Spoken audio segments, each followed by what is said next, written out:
The sun baked Briarwood Drive like a punishment for daring to exist outside air conditioning. I was 32, hauling 40 pounds of almond milk, organic pears, and my 20-month-old son, Caleb, down the sidewalk in sneakers that felt like they were melting into the asphalt. The HOA Covenant sign at the entrance gleamed fresh white. Section 4.2, Community Safety First. I used to laugh at that sign. Now is the reason my Toyota sat locked behind Karen Cross's garage door 2 streets over, keys dangling from her manicured fingers like trophies. Caleb squirmed and let out a wail that could curdle milk. "Hush, baby," I whispered, shifting his weight. My ankle throbbed from the curb 3 blocks back. Sweat glued my hair to my forehead. Every doorbell camera on the block was probably recording this spectacle for the next board meeting. I adjusted the canvas tote, digging into my shoulder, and kept walking. Stopping would mean admitting defeat. Stopping would mean crying. And I had promised myself I was done with tears the day Karen voted to temporarily secure my vehicle. Her voice still echoed in my head. All sugar and steel at the last emergency meeting. "Brooke, darling, we all saw the near miss in the cul-de-sac last week."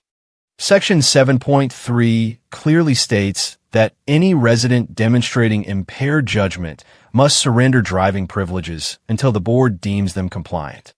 It's for the children. The other board members had nodded like trained seals. My husband, Evan, had sat right beside her, nodding hardest. "Mom's just looking out for us." "Babe."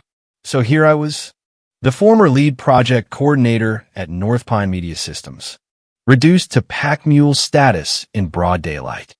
A rational person would ask why a woman with a spotless driving record was walking groceries like a medieval peasant. But rational had left the neighborhood the day Karen Cross became HOA president. The rumble of a diesel engine crept up behind me. I stiffened, eyes on the sidewalk, praying it would pass. It didn't. The faded red Ford F-150 slowed to walking speed, tires crunching gravel. The window rolled down. Frank Delaney, my dad, sat behind the wheel in his usual baseball cap and tight t-shirt, scars on his arms from 30 years pulling people out of burning buildings. He didn't smile. He scanned me like a 5-alarm fire, the limp, the bags cutting into my skin, Caleb's flushed face, the sweat soaking my shirt. "Brooke," he rumbled.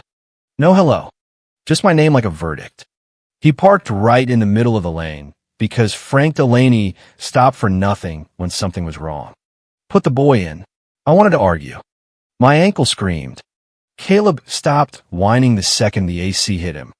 I buckled him into the spare car seat Dad kept for grandkids, tossed the bags on the floorboard, and climbed in. The cab smelled like old coffee, sawdust, and safety. Dad didn't drive. He turned in his seat, big hand on the wheel, and looked at me the way he used to when I was 10 and the neighbor's dog attacked. "Where's your car?" "Brooke." I tried to laugh. It came out tiny and fake. Transmission acting up. Weird noise. Thought I shouldn't risk it. He didn't blink. "It's a 3-year-old Toyota. Since when does it have transmission problems?" I looked at my bitten down nails. The lie about the dealership died in my throat. Dad gently took my left hand, turned it over, saw the red indents from the bag straps, then glanced at my swelling ankle. His voice dropped soft and broke me. "Why didn't you drive?" 3 words. Not accusation. Genuine confusion from the man who taught me to change tires and stand up to bullies. The dam cracked. Tears pricked hot. "She has them," I whispered. "Who?" "Karen. Evan's mom. The HOA president." I took a shaky breath. "She said I was too tired after Caleb. Said with the sleepless nights, I was a liability on the road. Took the spare set first. Then last week she needed to move my car for street sweeping and never gave the keys back." Evan agreed. Said it was for safety. Said walking is good for the baby weight I still carry. Dad's jaw tightened. The muscle in his cheek jumped. "And what did Evan say when you asked for them back?" I wiped a tear. He said she's right. That if I don't have a way to leave, I can finally focus on being a mother instead of worrying about everything else. The silence in the cab was absolute. Dad stared out the windshield, knuckles white on the wheel. I'd seen that look before when the neighbor's dog attacked, when a contractor scammed my mom. It was the look of a man calculating exactly how much force was needed. He put the truck in drive. We're going to your house. Panic flared. Dad, no, just drop me off. Don't come in. Evan hates unannounced visitors. It disrupts Caleb's schedule. If I make a scene, Karen gets upset. Evan gets quiet. And then he starts talking about my mental health. My episodes. Dad turned on a Briarwood. Let him try. The house looked magazine perfect. White siding. Black shutters. Perfectly edged lawn that had cost me $250 fines last month for visible dandelion encroachment. The porch light flicked on at 3 in the afternoon. Signal. Karen Cross stepped out in her beige cardigan despite the heat. Gray hair coiffed, hands clasped like a saint. She wasn't surprised.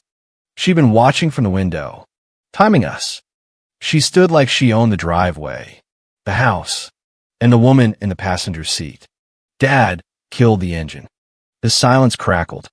I stayed in the truck while he unbuckled and stepped out, boots hitting pavement like a gavel. He walked toward the porch battlefield. I sat frozen, realizing my life was about to split, everything before this moment, and the war about to start. It didn't happen all at once. If Karen had marched in the day we brought Caleb home and demanded my keys, I would have laughed in her face. But that's not how HOA Karens operate. It's erosion, one covenant at a time. First, it was concern. Week 1 postpartum. I was bleeding, exhausted, hormones crashing. I wanted to drive to the pharmacy for nipple cream. Karen appeared, always there, hand on my shoulder. Oh, honey, you can barely stand. Let me drive you. Section 8.1 says we look out for new mothers. You're a danger to yourself right now. It sounded like love. I thanked her and sat in my own passenger seat. Then the spare key. 2 months later, I lost my keys in the diaper bag for 5 minutes. Evan came home, found me crying on the kitchen floor. Karen folded laundry in the background. They exchanged that look. She suggested she hold the spare, just in case. Mom brain is real. Brooke. I handed it over because I believed I was scattered. Then the critiques. Every drive, Evan gripped the handle like we were in a nosedive. Whoa. Close 1. Karen started showing up with clipboards. Section 4.2 violation. Visible emotional distress while operating vehicle. Fines started rolling in. $150 for unsafe merging that disturbed neighbor harmony. Evan sighed. Maybe you should let Mom handle the driving for a bit. The main key came 3 weeks ago. Near miss in the grocery lot. A teenager in a lifted Jeep. I swerved. Honked. Saved us. When I got home shaking, Evan called Karen. They sat me at the dining table like a delinquent teen. Caleb on her knee. She bounced him, pity eyes on me. Evan took my hand. We're worried. Babe, your anxiety is affecting reflexes. The board voted. Temporary driving suspension until you demonstrate compliance. Just a month. I fought. I'm 32 with a clean record. Evan played the ace. Do you really want to risk our son's life because you're too proud to accept help? The implication my independence threatened Caleb broke me. I handed over the keys. Karen dropped them into her purse with a metallic clink that still haunts my nightmares. It wasn't just the car. I had to ask permission to leave the house. Is that necessary?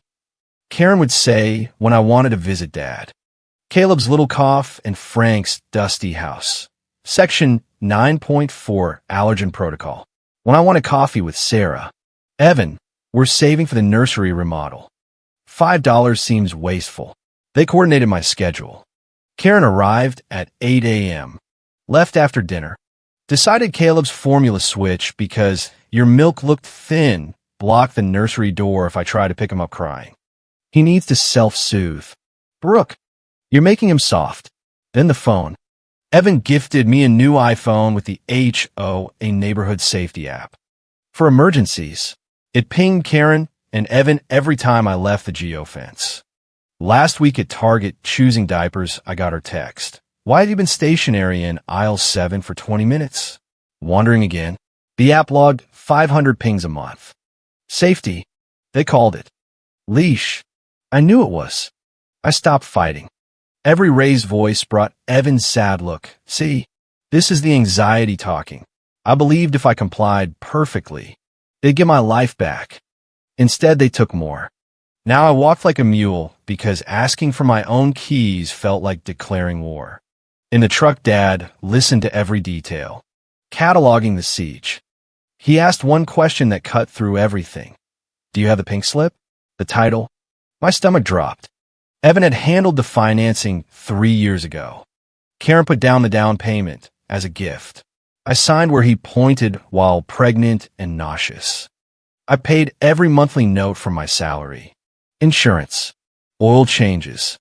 But did my name sit on the title? Dad's face told me the trap wasn't just psychological. It was paper. We pulled up. Karen waited on the porch like a warden. Evan stepped out in his perfect polo. Dad carried Caleb like a paramedic shielding a survivor. I followed, using Dad's back as armor.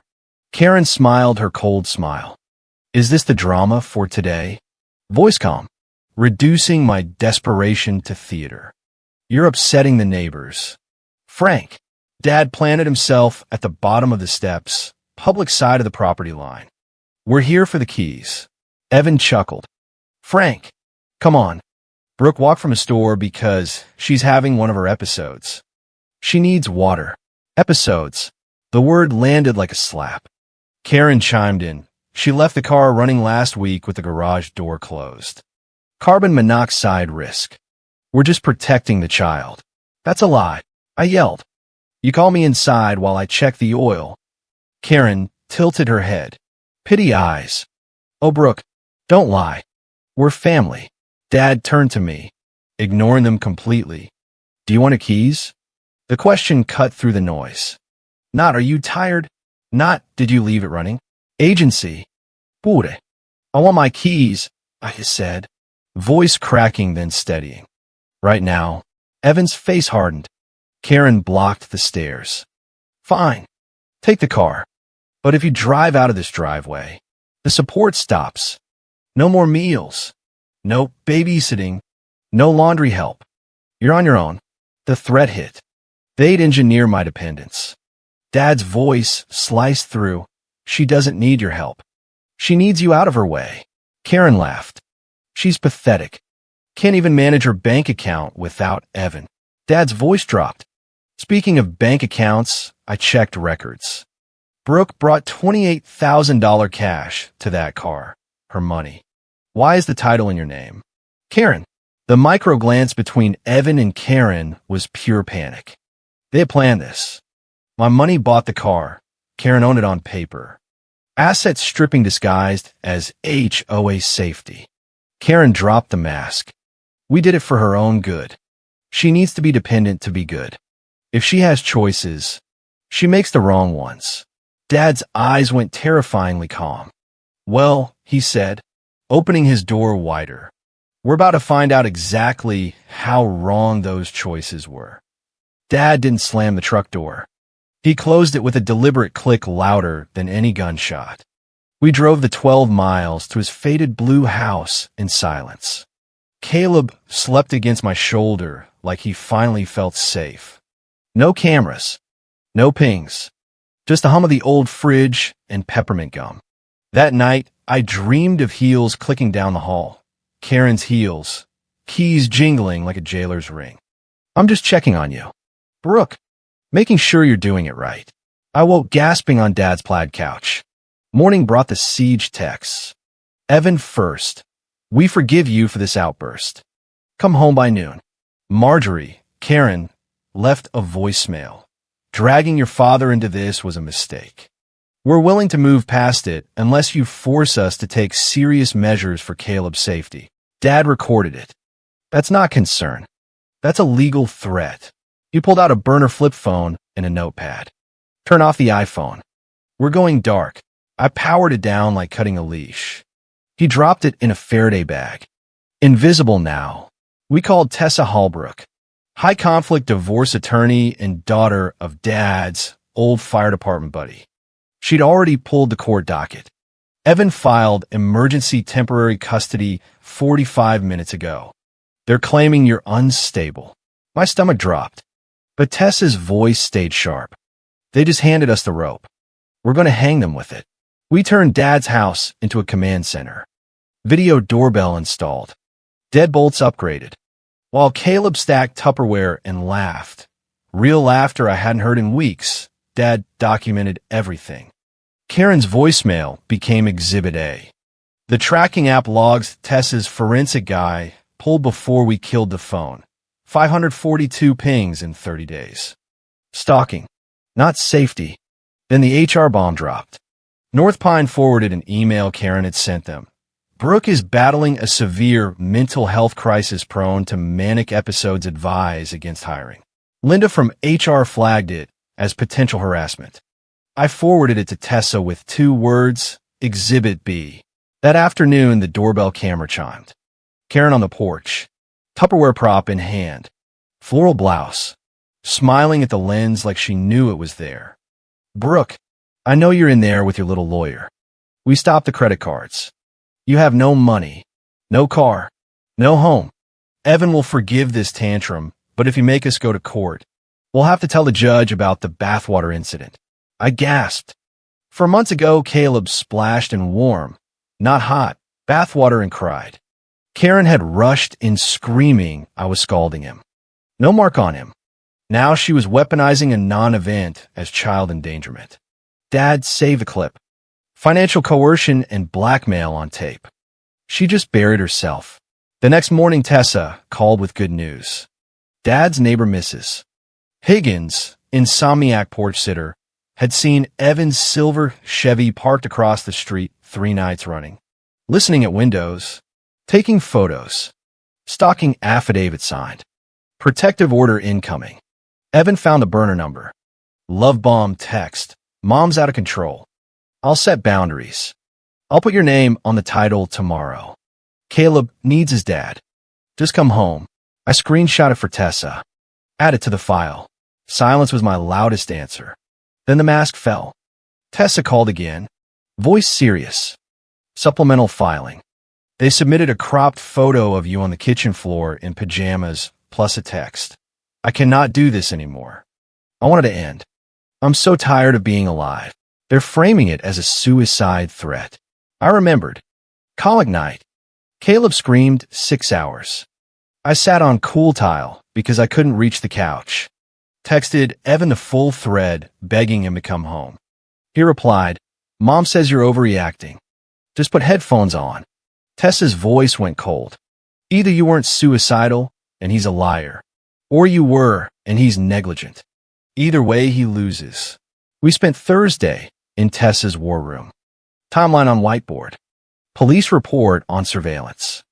Forensic audit showing $40,000 of my premarital savings funneled in $2,000 to $5,000 chunks to Karen's MLC Holdings LLC right after every fight I lost. Dates matched my disobedience. Punishment disguised as prudent management. The kill shot. Discovery dump revealed text between Evan and Karen 6 months ago, the day I mentioned wanting part-time work. Evan, she's talking about working again. Karen, absolutely not. If she has her own money, she gets ideas. Take the car. Tell her she's unsafe to drive. Keep her dependent to keep her under control. Evan, okay. I'll get the keys tonight. Tessa read it aloud like a death sentence. Keep her dependent. Not safe. Dependent. I cried 1 tear, not sadness. Relief. They had typed their own confession. Friday. District courthouse smelled of dust and recycled anxiety. I walked in between Dad and Tessa in my thrift store navy blazer. Spine straight for the first time in years. Evan and Karen already seated. Portrait of suburban perfection. Evan in charcoal suit. Karen in pastel with pearls. They looked like victims of a hysterical wife. Judge Beverly Howell took the bench, 60s, reading glasses, face that had heard every lie. Evan's lawyer, Mr. Sterling, opened with syrupy concern. This is not malice. Your Honor, this is a family protecting a young mother from herself. He projected the floor photo and the cropped text. Suicidal. Unable to function. Then Karen on the stand. Martyr smile. I took the keys out of love. Your Honor, Section 7.3 of our HOA covenants. She was scattered. We established a compliance schedule, wake on time, keep the house clean, manage emotions to earn driving privileges back. Structure is important for someone with her condition. The judge leaned forward. You conditioned an adult woman's access to her own car on cleaning the house to your standards? Are you a licensed psychiatrist? A court-appointed guardian? By what authority? Mrs. Cross. Karen's mask slipped. Someone had to take charge. She's incompetent, lazy, ungrateful. Judge Howell's eyes narrowed. You will not interrupt me. Tessa stood. No speech, just paper. 542 location pings from the HOA safety app. Digital stalking. She submitted Karen's HR sabotage email. Attempt to keep my client unemployed and dependent. She played the full colic thread. He told her to put on headphones instead of calling for help. Then the transcript. Tessa read Karen's words aloud. Take the car, keep her dependent to keep her under control. The courtroom went vacuum silent. Evan turned white. Karen gasped. Judge Howell read it twice. Removed her glasses. Mr. Cross. Stand up. She held the forensic audit. You swore your wife depleted savings through reckless spending. These transfers went to MLC Holdings, your mother's LLC. Explain why every $2,500 moved from your wife's premarital money paid your mother's Arizona mortgage the next day. Evan stammered about family money. The judge slammed her hand. Did Brooke Griffin Cross explicitly agree to pay for your mother's real estate? Yes or no? No, he whispered. The judge turned to Karen. You accepted $45,000 over 2 years. Rent. You called it? You view your daughter-in-law as a tenant you can evict and control. Karen snapped. She contributes nothing. She's a burden. Weak. Needs to be managed. The judge's voice turned to ice. That is enough. Tessa delivered the final blow. The original bill of sale and canceled check showing my $28,000 down payment. Title fraudulently placed in Karen's name while I was in labor. Premeditated asset stripping. Judge Howell stacked the papers. This court finds sustained coercive control. Not concern, calculated isolation, financial theft, and mental erosion. She granted me immediate sole temporary custody. Restraining order against both. Evan to vacate the Briarwood house by 6 p.m. Full forensic accounting ordered. Funds frozen. Referral to district attorney for possible criminal fraud. Karen pointed a shaking finger at me. You think you won? You'll come crawling back when you run out of milk money. I stepped out from behind Dad. My son doesn't need your money or your house. Karen, he needs a mother who's free. We walked out to the sound of her screaming fading behind heavy oak doors. The court order felt heavier than the car they stole. Sole custody. Restraining order. My name back on everything. Tessa capped her pen. We got them. Dad's arm around my shoulder. You did it. Kiddo. I looked at my hands, steady. No more shaking. I remembered who I was before the covenants. Before the pings. Before the dependents. We drove back to Briarwood in Dad's truck, this time with the court order in my lap. Evan was already loading boxes. Face blank. Karen stood on the curb, pearls clutched like a shield. HOA President pin still gleaming on her cardigan. The board had called an emergency meeting that morning. She was removed by unanimous vote once the other members saw the judge's transcript. Turns out even Karen's fear federal fraud referrals. I walked up the driveway, not limping anymore. The Toyota sat in the garage where it belonged. Gets in my haunt. I pressed the fob. The lights flashed like freedom. Karen's voice cracked across the lawn. This isn't over. The HOA will appeal every fine you ever. Dad stepped between us. Mom, the restraining order says 25 feet. You're at 12.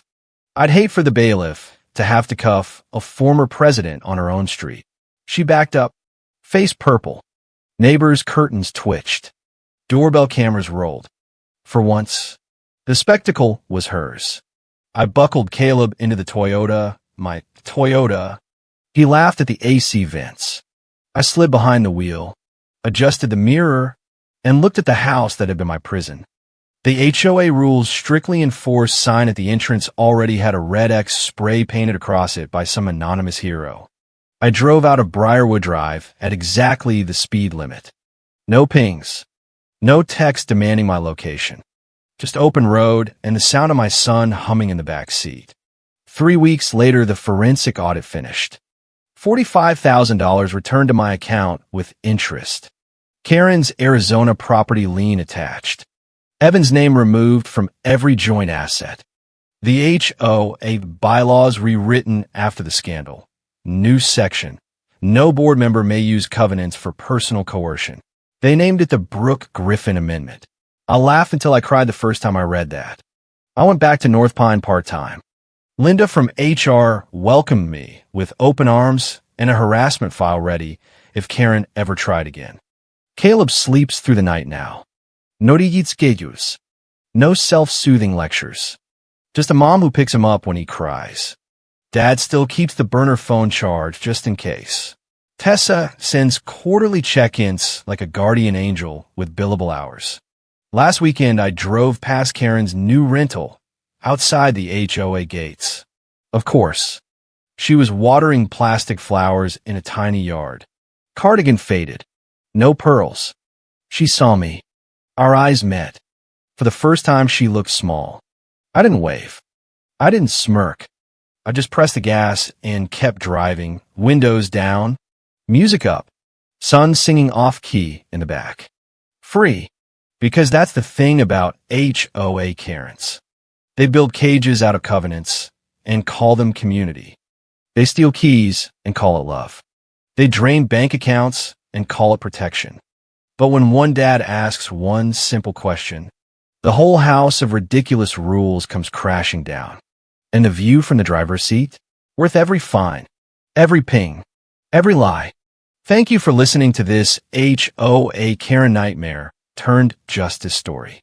Drop your city or state in the comments. I read every single one. Have you ever tangled with an HOA board gone rogue? Tell me below. If this gave you even a flicker of hope that the controlling Karens of the world can be stopped, smash that like button, subscribe for more real-life suburban revenge tales, and hit the notification bell so you never miss when another cage gets blown wide open. We're not just telling stories here.